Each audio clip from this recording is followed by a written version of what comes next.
और इस वक्त हमारे साथ जुड़ रहे हैं आशीष गिरी। आशीष वो छात्र हैं जो यूक्रेन से लौट कर आए हैं। बहुत स्वागत है आपका आशीष। और हम आपसे ये जानना चाहेंगे कि आप कहाँ फंसे थे, कैसे आप वहां से लौट पाए, क्या वहां के हालात हैं, आपसे बेहतर कोई नहीं बता पाएगा। स्कंद तयाल है हमारे साथ, पूर्व राजदूत। स्वागत है आपका। आशीष, मैं आपसे शुरुआत करना चाहती हूँ कि आप कब लौटे यूक्रेन से और आप कहाँ पे थे वहां?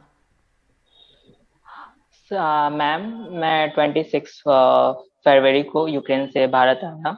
भारत महाराष्ट्र में छत्रपति शिवाजी एयरपोर्ट पे मैं आया। और मैम, हालात की बात की जाए तो जिस दिन अटैक किस हुई शहर में थे आप वहां 24 पे को। आशीष? कहाँ फंसे थे जब आप वहां पे थे? तो किन हालात में थे, क्या मुश्किलें थी आप लोगों को वहां? मैम, फर्स्ट एंड फॉरमोस्ट जब हमें इंफॉर्मेशन मिली कि हमारे कंट्री पे अटैक हुआ है यूक्रेन में, मैम मैं चेर्निविस्टी में रहता हूँ। मैम मैं ये रोमानिया बॉर्डर से 40 किलोमीटर है, और मैम कीव से 600 किलोमीटर पे मैम पड़ता है ये। मैम, और तो हम सारे स्टूडेंट ने सोचा कि सबसे पहले स्टूडेंट हम पैसे निकाल लेते हैं, कभी इंपॉर्टेंट हमें पड़ सकती है। तो मैम हम एटीएम की तरफ गए तो हमें पता चला हमारी इंडियन वीजा जो कार्ड है वो काम नहीं कर रही हैं। तो मैम हमने कुछ पैसे जो रखे थे, हमने सोचा सुपरमार्केट जाके कुछ खाने पीने का सामान खरीदते हैं। मैम वहां पे भी बहुत लंबी लाइन लगी हुई थी, हम कुछ नहीं खरीद सकते थे, बहुत लंबी लाइन थी एटीएम्स के बाहर, बैंकों के बाहर मैम। और उसके बाद हमारी एम्बेसी की तरफ से मैसेज आता है कि एक फॉर्म फिलअप करें, आपकी इंफॉर्मेशन ली जाएगी कि आप कहाँ फंसे हो और आपको निकाला जाएगा। तो मैम हमने फॉर्म फिलअप किया, और उसके बाद मैम कुछ ही देर बाद फर्स्ट लिस्ट जारी होती है कि आपको जिनका फर्स्ट लिस्ट में नाम है 235 बच्चों में, उनको रैंडमली सेलेक्ट किया गया है और उन्हें अब निकाला जाएगा, जिसमें मैम मेरा फर्स्ट उसमें मेरा नेम था आशीष। तो मैम वहां से हमें मैम बॉर्डर लाया गया और बोला गया कि हमें बसों में तिरंगे झंडे लगाने होंगे मैम। जब मैम हम बॉर्डर के पास पहुंचे मैम, बहुत लंबी लाइन लगी हुई थी मैम यूक्रेनियंस की। मैम मैम सारे यूक्रेनियंस देश छोड़ के जा रहे थे मैम, बहुत बुरा सीन था। हस्बैंड अपनी वाइफ और बच्चों को छोड़ के, यूक्रेनियन पीपल्स जो थे वो अपने हस्बैंड एंड वाइफ को छोड़ के जा रहे थे मैम। एंड मैम उनकी वाइफ बच्चे रो रहे थे, जो अब वहाँ की औरतें थी अपने बच्चों को सिर्फ लेके जा रही थी, तो पैदल जा आप रहे लोग थे किस क्योंकि बॉर्डर लाइन। से, आपने कौन से बॉर्डर पर आपको ले जाया गया था? आपने किस देश में क्रॉस ओवर किया? आप लोग बस में भारतीय तिरंगा लगा के जा रहे थे, तो आप लोगों को किसी तरह की दिक्कत नहीं आई? और अब कह सकते हैं कि आप उन बहुत भाग्यशाली छात्रों में थे जिनका पहली लिस्ट में, रैंडम सिलेक्शन था, पहली लिस्ट में नाम आया और आप बहुत अच्छी तरह से वहां से निकल पाए। Yes ma'am. मैम हमें रोमानिया बॉर्डर से निकाला गया मैम, हम 11 रोमेनिया बजे बॉर्डर दिन से। में निकले और यूक्रेन बॉर्डर हम रात में 2 बजे क्रॉस कर पाए। और हमें रोमानिया के रास्ते निकाला गया मैम, और रोमानिया से हमें कैपिटल लाया गया, जहाँ पे रोमानिया के इंडियन एम्बेसी के हेड खुद मौजूद हुए, हमें संबोधित किया और सारे बच्चों ने जय भारत माता के नारे लगाए। और वहाँ से हमें मुंबई लाया गया, जहाँ पे खुद पीयूष गोयल सर आए और हमारे सबका वेलकम किया और बोला हर एक बच्चे के लिए भारत सरकार मदद करेगी, कोई भी एक बच्चा हो उसको वहाँ से लाएगी। और हमारा फ्री ऑफ कॉस्ट सारा चीज किया गया, और वहां से जी हमारे बिहार जी। सरकार ने हमें पटना लाया। तो आप अभी आप पटना से हैं और आप पटना वापस पहुंचे हैं। आप वहां मेडिकल पढ़ने के लिए गए थे? यस मैम, मैं फर्स्ट ईयर मेडिकल स्टूडेंट हूँ। फर्स्ट ईयर मेडिकल स्टूडेंट थे आप। उन भाग्यशाली लोगों में हैं जो कि वापस लौट सके सकुशल, और आप भारत सरकार की तरफ से आपको तमाम मदद वक्त पे मिली और आप वापस आए हैं। तो बहुत अच्छी बात है ये कि आप सकुशल पहुंच गए अपने परिवार के बीच में। धन्यवाद आपका आशीष। स्कंद तयाल हमारे साथ मौजूद हैं, पूर्व राजदूत। इस समय जो बातचीत चल रही है बेलारूस में, उसमें राष्ट्रपति ज़ेलेंस्की जो यूक्रेन के हैं, उन्होंने कहा है कि उन्हें बहुत उम्मीद नहीं है कि इस बातचीत से ये जो टकराव है वो खत्म हो सकता है। इस बातचीत से क्या नतीजे हम उम्मीद कर सकते हैं? क्या इस सिचुएशन को आपको लगता है कि कुछ डिफ्यूज हो पाएगा? देखिए, उम्मीद तो पूरे विश्व की यही है कि कुछ डिफ्यूज हो जाए और पूरे फुल स्केल लड़ाई वहां पर ना हो। पर ज़ेलेंस्की साहब से वो कंसेशन मांगेंगे जो रशियन डेलीगेशन है, और कहाँ तक प्रेसिडेंट ज़ेलेंस्की उन कंसेशंस को दे पाएंगे। और सबसे बड़ा कंसेशन ये होगा कि वो प्रेसिडेंट ज़ेलेंस्की से रिटन गारंटी रशियन डेलीगेशन मांगेगा कि यूक्रेन नेटो नहीं ज्वाइन करेगा। अब स्थिति जहां तक पहुंची हुई है, क्या राष्ट्रपति ज़ेलेंस्की ये गारंटी देंगे? और अगर ये गारंटी नहीं देते हैं तो देखिए, जैसे आपने कन्वॉयज को दिखाया, पिछले करीब 48 घंटे से रशियन फौजें स्टैंड स्टिल पर हैं। उन्होंने कीव को चारों तरफ से घेरा हुआ है और भी कई बड़े शहरों को घेरा हुआ है। पर अगर ये सब फौजें इन बड़े शहरों में दाखिल होती हैं और स्ट्रीट फाइटिंग होती है तो इससे रशिया की भी बड़ी बदनामी होगी। और जो थोड़ी बहुत हमारे जैसे हम, भारत तो रशिया का मित्र है, भारत को भी बहुत ही मुश्किल होगा रशिया को डिफेंड करना। तो बस अब उम्मीद कम है, पर हमें थोड़ी होप रखनी चाहिए जी। और देखना चाहिए कि आपको लगता है कि रशिया भी जहां पहुंचा है वहां से वो पीछे हटने की स्थिति में है? अब इसी बीच राष्ट्रपति जेलेंस्की ये कह रहे हैं कि यूरोपियन यूनियन उन्हें फौरन अपनी सदस्यता दे दे, तो क्या ये भी एक पॉसिबिलिटी, अगर वो कंसेशन ये देंगे क्या कि नेटो में वो ना शामिल हो, और अगर नेटो में नहीं भी शामिल होते और यूरोपियन यूनियन के साथ जाते हैं, उस सूरत में क्या ये रूस को स्वीकार्य हो सकेगा? शायद ये रूस को स्वीकार होता अगर आज से 8-10 दिन पहले ये डायरेक्टली। मैं समझता हूँ कि प्रेसिडेंट जेलेंस्की को अमेरिका के आश्वासन पर नहीं आना चाहिए था, और पूरी तरह से अपनी स्थिति को समझते हुए प्रेसिडेंट पुतिन से डायरेक्टली बात करनी चाहिए थी और उनसे कहना चाहिए था कि उन्होंने एक बार कहा था कि हम न्यूट्रलिटी की तरफ जाएंगे, पर हमारे कॉन्स्टिट्यूशन में, यूक्रेन के कॉन्स्टिट्यूशन में लिखा हुआ है कि EU और नेटो ज्वाइन करेंगे। कहीं ना कहीं टाइमिंग की गलती हुई है, पर इस समय प्रेसिडेंट पुतिन इतना आगे बढ़ चुके हैं कि अब वो न्यूट्रलिटी तो अवश्य चाहेंगे। यूरोपियन यूनियन की बात हो सकती है, और पर आगे देखिए, बहुत मुश्किल है इस समय कहना कि ये कहाँ तक जाएगा। क्योंकि एक बात मैं और कहूंगा कि जहां आप देखें कि जितने स्टेटमेंट्स आ रहे हैं, चाहे वो प्रेस से हो, वो प्रेसिडेंट पुतिन खुद दे रहे हैं, और ये एक बहुत एग्रीवेट कर देता है सिचुएशन, क्योंकि अब कोई कुशन नहीं है। अगर विदेश मंत्री लावरोव देते स्टेटमेंट्स और रशिया की स्थिति को एक्सप्लेन करते, पर बार बार आप पिछले 8-10 दिन से देख रही होंगी जो भी मेजर स्टेटमेंट आ रहा है वो प्रेसिडेंट पुतिन खुद दे रहे हैं। और उन्होंने कहा है कि बार हमारी सिचुएशन बिल्कुल क्लियर है, हमारी 3 डिमांड्स हैं कि यूक्रेन और नाटो ज्वाइन ना करे, ये जो 2 लुगान्स्क और दोनेत्स्क, इनको स्पेशल, पहले था कि स्पेशल स्टेटस दिया जाए, उस पर कुछ नेगोशिएशन हो सकता है, और क्रीमिया को जो रशिया ने लिया है उसको यूक्रेन स्वीकार करे। क्या अब स्थिति ऐसी आएगी कि यूक्रेन इसको स्वीकार करे? ये टोटल कैपिटुलेशन होगा, पर तभी यूक्रेन की तबाही बच सकती है। बिल्कुल, ये 3 शर्तें हैं सामने, क्या ये स्वीकार्य होंगे? एक तो क्राइमिया जो है उसको स्वीकार करे यूक्रेन की, वो रशिया के रूस के साथ है, और जो दूसरी और शर्तें हैं कि वो नेटो ना ज्वाइन करे। कि इस बीच जो एक न्यूक्लियर की भी, परमाणु हथियार की जो धमकी एक दे दी है राष्ट्रपति पुतिन ने, और साथ साथ जो उनके ऊपर आर्थिक प्रतिबंध लगाए गए हैं, जिसका एक तरह से रिएक्शन ये था जब उन्होंने ये परमाणु हथियारों की बात की है। और ये असेसमेंट ये भी चल रहा है कि क्या वाकई रूस पे बहुत असर पड़ा है, या रूस जो है वो इतना सक्षम है कि वो इन सैंक्शन से उबर पाएगा, उसको कोई खास फर्क नहीं पड़ेगा, उसके जो बाकी एलाइज हैं, चाहे वो चीन हो, तो रूस को फर्क नहीं पड़ता है। इसके ऊपर आप क्या कहेंगे?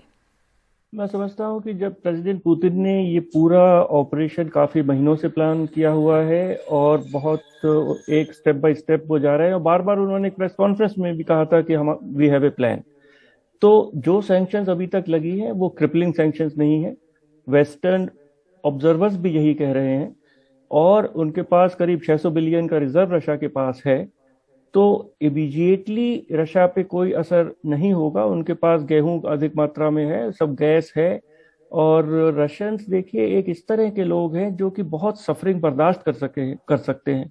आप सेकेंड वर्ल्ड वॉर देखें, उससे पहले बाद में जब भी देखें, रशिया एक मदर रशिया के लिए कुछ भी सेक्रीफाइस करने के लिए तैयार होता है। और राष्ट्रपति पुतिन ने रशियंस की उस भावना को जागृत किया है। रशियंस समझते हैं और सही समझते हैं कि वेस्ट उनको दबाने का प्रयत्न कर रहा है। जब बिल्कुल रशिया 16 भागों में डिवाइड हो गया, तब भी वेस्ट उनको दबाने का और नाटो को बढ़ाने का प्रयत्न कर रहा है, और वेस्ट रशिया को बहुत आगे कमजोर कर देना चाहता है। 70% अभी भी रशिया की सपोर्ट पुतिन साहब के साथ है।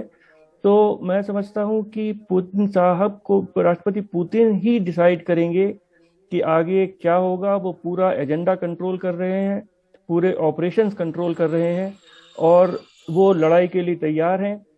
न्यूक्लियर की जो बात की उन्होंने सब अलर्ट पे रख दिया है और नेटो देशों को और अमेरिका को चेतावनी है कि अगर उनका एक भी सिपाही यूक्रेन के अंदर आया तो वो कुछ भी कहीं भी, पर ये डिटरेंस है, ये एक धमकी है।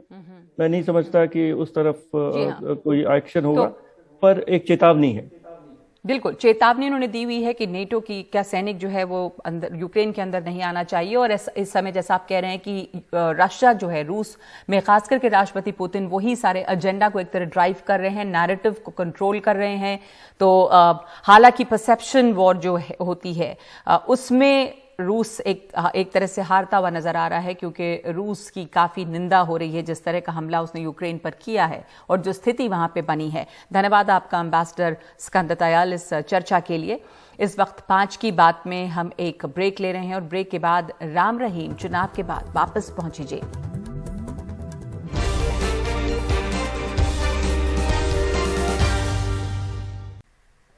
और इस वक्त खबर आ रही है कि एयर इंडिया की फ्लाइट से 240 छात्र और भारत लौट रहे हैं। यूक्रेन में फंसे हुए छात्रों को लेकर 6ठी फ्लाइट भी पहुंच रही है। यहाँ पे हमारे साथ मौजूद हैं हमारे सहयोगी मुकेश सिंह सेंगर जो कि एयरपोर्ट पे हैं। मुकेश, वहाँ पे क्या हाल है? जो स्टूडेंट्स लौट रहे हैं उनके माँ बाप भी वहाँ पे पहुंचे हुए हैं शायद, और आपके साथ हैं कुछ लोग। देखिए नगमा, बिल्कुल 5:08 पर ये फ़्लाइट पहुंच गई है जिसमें 240 छात्र छात्राएं सवार हैं। ये फ़्लाइट हंगरी से आई है और इस तरह से अब तक कुल 1300 छात्र छात्राएं यूक्रेन से वापस भारत लौट चुके हैं। आप देखें कि फ़्लाइट कुछ देर पहले लैंड की है और जो तमाम छात्र छात्राएँ हैं उनके घर वाले उनका इंतज़ार कर रहे हैं। ये पलवल से हैं। भाई साहब, आपकी बेटी आई है? मेरी बेटी है। अच्छा, बात हो गई? बात हो गई है, लैंड हो गया है। अच्छा अच्छा। और तो कहाँ पर वो थी और कितनी किस तरह की हालात? हालात वहाँ पर इजरोद में सही थी और इजरोद में कोई ऐसी प्रॉब्लम नहीं थी वहाँ पर। अच्छा। और बच्चों को हमारी मोदी सरकार ने बड़ी फास्ट निकालने की कोशिश करी है, उसके बड़ा धन्यवाद है मोदी सरकार को। अच्छा, तो ये पलवल से हैं और इस तरह से और भी तमाम जो पेरेंट्स हैं वो यहाँ पर इकट्ठा हुए हैं। खास बात यह है कि जो लोग जो छात्र छात्राएं ईस्टर्न यूक्रेन में हैं उनको आने में दिक्कत हो रही है, लेकिन जो वेस्टर्न यूक्रेन में है जहाँ पर रोमानिया या हंगरी की सीमा पास में है वो छात्र तो आ पा रहे हैं, लेकिन जो बाकी छात्र हैं वो फंसे हुए हैं। कुछ और लोगों से बात करते हैं। जी बताइए। हम पानीपत से आए हैं। मेरी बहन है उजोर्ड यूनिवर्सिटी उजोर्ड में। अच्छा। ये कीव से बहुत दूर पड़ता है, वेस्टर्न पार्ट में ये। अच्छा। यूक्रेन के। हाँ। तो परसों हंगरी पहुंचे थे। अच्छा। फिर कल रात को फ्लाइट डिले हो गई 6 आवर्स। अच्छा। तो बाद आज सुबह वो वहाँ के 6 AM पे चले हैं। अच्छा। अभी उनका अराइवल है। तो ये बताइए कि वहाँ से आने में, बॉर्डर तक आने में कोई परेशानी हुई? परेशानी तो कोई नहीं हुई, पर थोड़ा खाने की समस्या थी। अच्छा। खाने का थोड़ा क्वालिटी लो थी। अच्छा। तो आप देखिए कि यहाँ पर कुछ मुश्किलें भी आ रही हैं, बहुत सारे छात्र फंसे हुए हैं, मुश्किल हालात है। और जैसे मैंने कहा कि जो वेस्टर्न यूक्रेन में छात्र छात्राएं हैं वो तो निकल पा रहे हैं, क्योंकि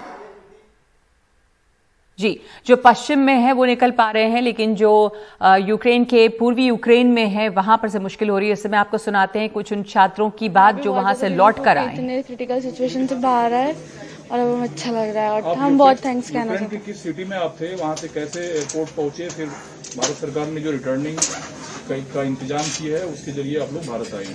हम लोग उजोर्ड सिटी में थे, वहाँ से हमने हंगरी बॉर्डर क्रॉस करा और हंगरी बॉर्डर फिर वहाँ से हम बुडापेस्ट एयरपोर्ट के वहाँ से हम यहाँ इंडिया आए। नाम बता दीजिए एक बार फिर। चेष्टा शुक्ला। सर कट मारने में टाइम लगता है। रहने वाली हैं? मैं आसाम सोलापुर से। अच्छा, यूक्रेन में एकदम से रूस ने अटैक किया यूक्रेन पे, आप किस शहर में? मैडम एक मिनट पहुंची आप एयरपोर्ट और आप अपने वतन वापस आई हो? पहले तो हम लोग के यूनिवर्सिटी जो हॉस्टल है, हॉस्टल से हम लोग हंगरी बॉर्डर तक आए, तो वहाँ से बात चेंज हुआ हम लोग का एयरपोर्ट तक, जो कि बुडापेस्ट एयरपोर्ट है। एयरपोर्ट पहुँचते ही हम लोग का लिए जो एयर इंडिया फ्लाइट है वहाँ पे वेट कर रहे थे, तो वहाँ से हम लोग यहाँ पहुँचे।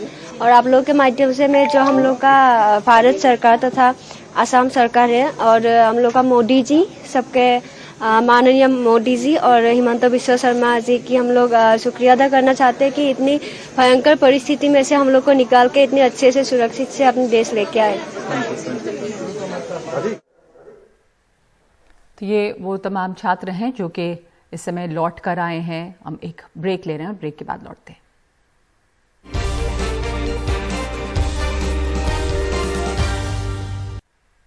और इस समय क्या हालात हैं यूक्रेन से जो छात्रों को लाया जा रहा है, तमाम अपडेट इस समय मिनिस्ट्री ऑफ एक्सटर्नल अफेयर्स की इस ब्रीफिंग में दी जा रही है। सब आपको सुनाते हैं क्या कहा जा रहा है। But since we issued the initial advisories, our estimate to the extent that we don't exactly know how many left between the advisory and the conflict started. We think around 8,000 citizens have left. And as I speak, I think the 6th flight has just landed. So 6 evacuation flights have landed in India, bringing back around 1,396, I think is the number that I have, 1,400 students, Indian citizens. These are 4 flights were from Bucharest, as you remember, and 2 from Budapest. So from Bucharest and 2 from Budapest. So these 6 flights have brought back around 1,396 Indian nationals. I will come in a minute. I will come back to the 6 flights, right? Yeah. Let me repeat again. Sorry, I think there's some confusion. As I said, over 8,000 citizens have left. That is over the advisory period, and then of course the Operation Ganga as it had started. We have had 6 evacuation flights that have landed in India. The 6th one having landed just a little while ago in Delhi. Of these 6 flights, 4 left Bucharest and 2 were from Budapest. The total number of people on these flights, 1,396. That's what our numbers are. I will come back to the flights in a minute. Our focus, of course, is on the land borders before they go to the flights, getting people out from Ukraine through the land borders. There has been some movement, an improvement on the movement into Poland. As we were discussing yesterday about the difficulties at the Polish border. I think they're still difficult, but I think it's improved. Our embassy in Warsaw was able to arrange buses at the Sheni border point. There's the Sheni Medica border point. The Sheni side is on the Ukrainian side. So do remember that we're talking about the Ukrainian side. Things are much easier to do on whether it's the Polish or the Romanian or the Hungarian or the Slovak side. It's inside Ukraine, but I must say our embassy was able to organize a fleet of 10 buses, and I think now that's being expanded, to take students who've been stuck at the Sheni border point and take them to the Krakowiec, which is where the main border crossing is, and also to a place called Budomierz, which is even more north, a few more kilometers north on the same Polish border, and facilitate their crossing into Poland. So that has helped take off some of the pressure there, but again, this is a continuing process because there were a lot of students and I think they still are there. On the Polish side, once they cross the border, arrangements for food and accommodation have been made in the nearby town of Resso, I think it's pronounced Resso. And a number of Indians are there currently awaiting their flights back to India. So this is a good development. We managed to get some people across, and hopefully as this bus movement and taking them to the other border points continues, we should be able to ease some of the pressure. But I must emphasize that there is still a large number of Ukrainians and other citizens at the borders. The border is pretty crowded. अभी भी वहां से लाने का सिलसिला छात्रों को जारी है, या जो भारतीय नागरिक वहां पे फंसे हुए हैं, लेकिन 8,000 के करीब वहां पर से इवैक्यूएशन हुआ है नागरिकों का। और ये भी बताया है मिनिस्ट्री ऑफ एक्सटर्नल अफेयर्स ने कि 6 फ्लाइट्स जो इवैक्यूएशन फ्लाइट्स हैं यानी कि मिशन गंगा के तहत, उसमें 6 फ्लाइट्स आई हैं। 6ठी फ्लाइट अब से कुछ ही देर पहले आई है।